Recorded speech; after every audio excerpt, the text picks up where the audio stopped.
Welcome to the Cinemedia Mile High video presentation titled Next Gen TV, Delivering a Unified Experience for Broadcasting Cable. My name is Mark Myslinski, and I am Broadcast Solutions Manager for Cinemedia. Thank you for your time today, and let's go. Cinemedia is a new name on the market, the company just turning 2 years old as of September this year. Yet, Cinemedia is actually a makeup of legacy video companies with heritages as long as 30 years in the cable television and streaming media industries. These companies include Scientific Atlanta, Barco, NDS, Inlet, Arroyo, and a former division of Cisco. Today, Cinemedia is currently the largest independent software supplier in the pay TV and streaming media industries. Over these past 2 years, Cinemedia has taken these highly successful and widely deployed products and blossomed the product lines to include cloud-based solutions, and did this through the underpinning of these products with microservices and enhancements for containerization. And starting this year, Cinemedia has also entered the broadcast industry through now offering end-to-end ATSC 3.0 solutions for both station operators and cable affiliates. The ATSC 3.0 freight train is born.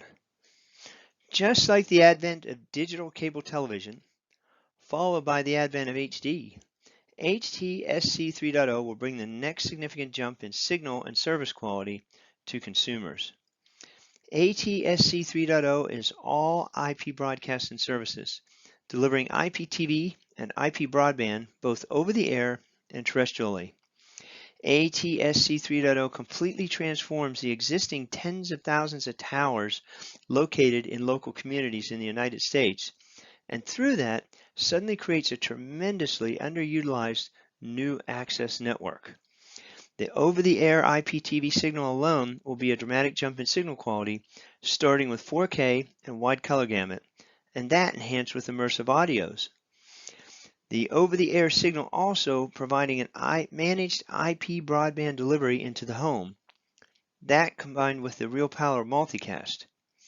As a result, broadcasters are creating a shiny new network that will be unmatched by traditional CDNs. Through support of the internet as a back channel, ATSC 3.0 networks will bring about true audience measurement.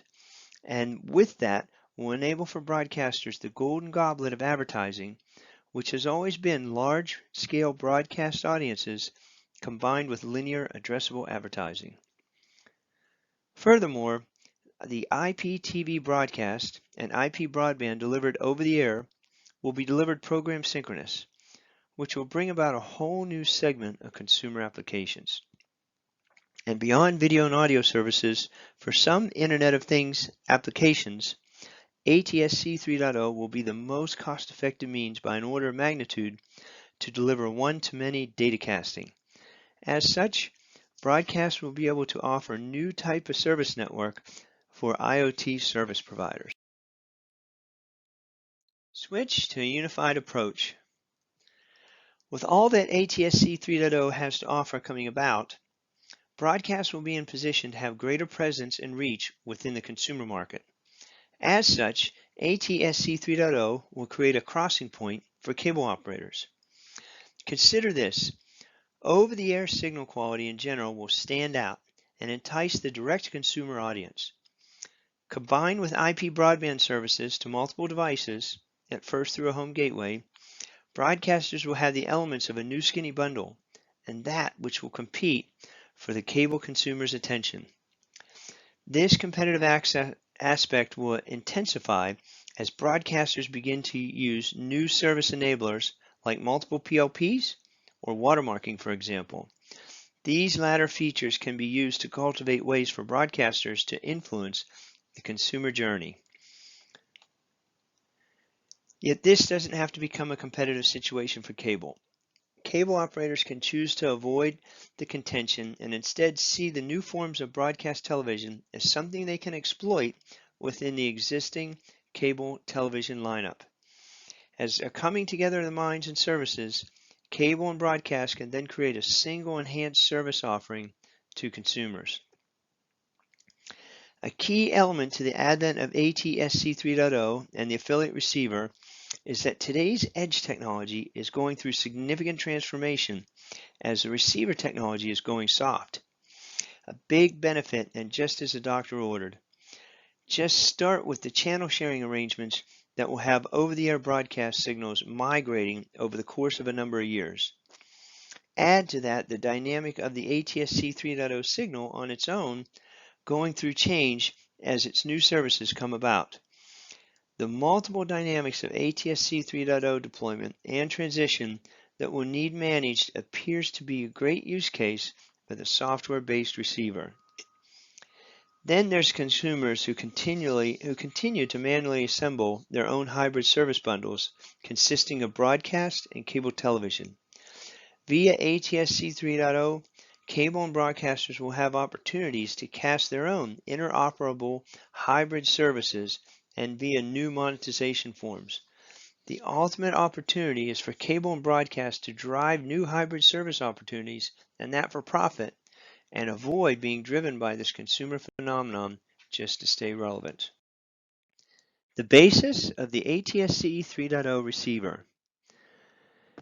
The ATSC 3.0 receiver is not the fallout of a natural evolution per se, but instead a necessity, as ATSC 3.0 is not backwards compatible.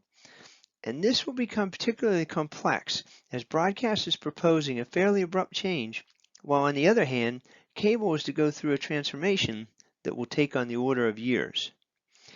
The challenge alone of using an ATSC 3.0 signal to derive ATSC 1.0 services will become quite complex in some cases, and will become more so, especially as cable then starts to layer in the new enhanced signals and services as they become available from the broadcasters. The ATSC 3.0 receiver must also conform to the joining of broadcasts over-the-air transmission combined with terrestrial IP transmission as part of a primary-secondary scenario. And so, in the case of a broadcaster in the midst of a channel sharing arrangement, a failover from over-the-air to IP, for example, can be quite complex. Shortly, we'll show this by example. As ATSC 3.0 will enable a rich set of services, and those which can be dynamically provisioned, we expect the broadcast retrans arrangements will evolve and get quite complex. As the ATSC 3.0 receiver is in a unique position, it is quite possible that it may be asked to fill a role in retrans compliance. We can also expect the pace of cable operators adopting to ATSC 3.0 to vary from operator to operator, especially by size of the operator. And even within the larger cable operators, the adoption may vary from locale to locale. This will require a receiver that can be cost-effectively repurposed across the industry, and throughout the number of years the transition to ATSC 3.0 adoption will take place. Making it happen. At Cinemedia, we've taken a software-based approach to the ATSC 3.0 receiver, this providing a cost-effective baseline and ultimate flexibility throughout the life of the product. The one caveat is, in many cases, a receiver will need to support some element of hardware, such as an RF interface. And so to meet those requirements, the receiver software will be provided in combination with the server. The ATSC 3.0 receiver may be asked to support a wide array of dynamics that will occur during the rollout and adoption of ATSC 3.0 services. Starting with the transitioning of ATSC 3.0 services from one to multiple towers, where this will include the ongoing addition of new services, including not only broadcast, but now potentially tiers of broadcast services and pay-per-view services. Counter to this, we will have the pace at which cable will choose to adopt the new services offered.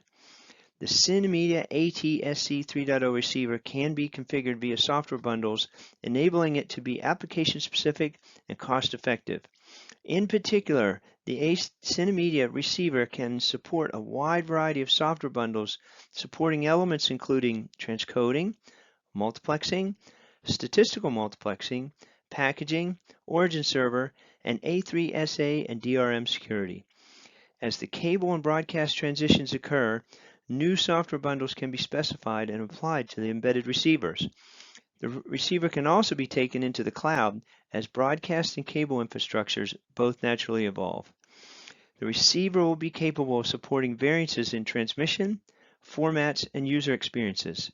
The following are two examples of the types of operations the Cinemedia cable receiver could be called to do and is able to support. Complexities of failover. In our first example, we consider primary-secondary signal reception and the potential scenarios for failover processing. The diagram to the left I borrowed from Steve Watkins at Cox Communications. Steve has a very comprehensive deck he has previously presented that summarizes many of the complexities cable operators will have to consider when transitioning to ATSC 3.0. I would say a must-read. When invoking a lighthouse concept and the requirements for channel sharing, this will create disparities between the signal configuration of the over-the-air signals and the IP distribution signals. This, as broadcasters start to evolve the over-the-air signals, as bandwidth will be available at an increasing premium throughout the ATSC 3.0 adoption period. This evolution we expect to include signals being downscaled or even dropped.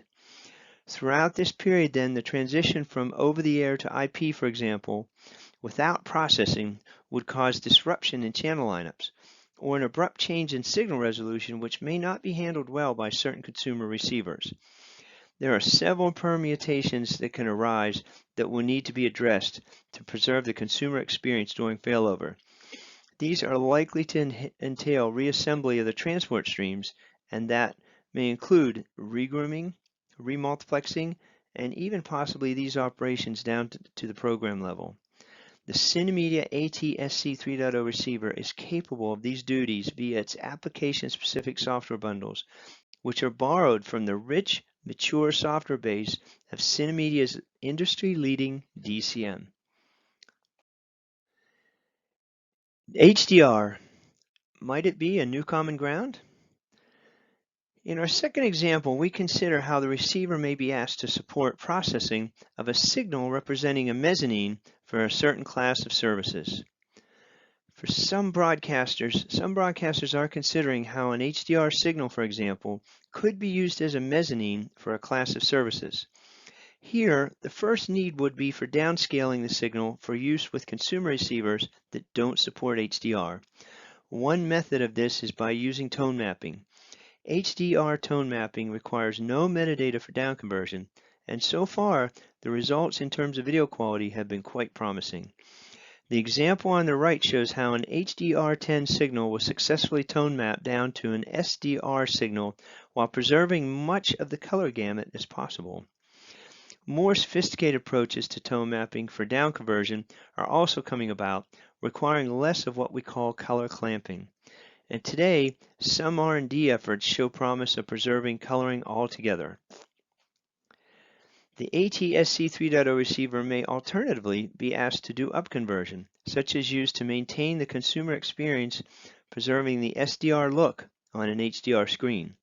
For example, when SDR add insertion is required into an HDR signal. In this case, promising new sophisticated upconversion techniques are coming along that will assure use of quite possibly the entire HDR luminance range and color values. More recently, approaches utilizing metadata have come about in the last 2 to 3 years, but no one standard has emerged or become widely prevalent in the consumer receiver market. As such, during this time, the receiver may be asked to support processing of multiple formats. As a reference for this audience, the ST2094 standard has to date captured these multiple approaches using metadata. Compelling consumers to onboard. So consider over-the-air quality consisting of high resolution, wide color gamut, high dynamic range, and immersive audio. To the consumer, this quality will stand out. Add to that rock-solid IP broadband to handhelds, where 4K tablets will be their own killer app for live, large-scale, and high-resolution events. Broadcasters will also use security to create new forms of monetization, such as tiered services and pay-per-view. With these, broadcasts can start behaving like pay TV operators. This all adds up to what could likely become new skinny bundles, such that broadcasters could accelerate their direct-to-consumer exposure and relationship. Subsequently, then, we could expect broadcast over-the-air penetration to accelerate, where today is already beyond 30% in some cities. Consumer efforts towards personalization has resulted in consumers creating their own hybrid experiences of pay TV, broadcast, and OTT.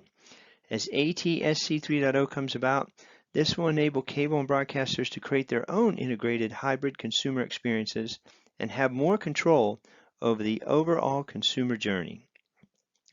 So why not use these new signal and service types for cable and broadcast to compete together instead of with each other? New integrated hybrid consumer experiences should enable a combination of broadcast and cable to compete better against digital MVPDs and direct-to-consumer SVOD providers. The receiver could be used to potentially facilitate a combined building block for both compliance and growth of new hybrid services. This then enabling the new ATSC 3.0 services journey to be taken together by cable and broadcast. Creating new value on parallel tracks. Broadcast will leverage ATSC 3.0 to bring unique services to the market. And as part of these, broadcast will be able to blend into the pay TV environment. More pay TV services mean a broader offering from a perceived single source to the consumer. This should be seen as a boon to both cable and broadcast to be able to leverage these new services into this highly competitive market. The receiver will be able to provide a greater clarity to conformance of retrans agreements and to the quality of signal at the demarcation point. This should be good value to both broadcast and cable going forward. Out of necessity, the ATSC 3.0 receiver used by cable will be an intelligent device. And as a retrans orientation likely evolves, so too can the receiver. In the end, through the ATSC 3.0 receiver, broadcast and cable can enhance each other's offerings, potentially as a single unique offering. The payoff being consumers able to experience hybrid services perceived within a single service delivery environment. The ATSC 3.0 receiver at the point of signal handoff can be an enabler to provide unique efficiencies and capabilities to make these new service possibilities for both cable and broadcast.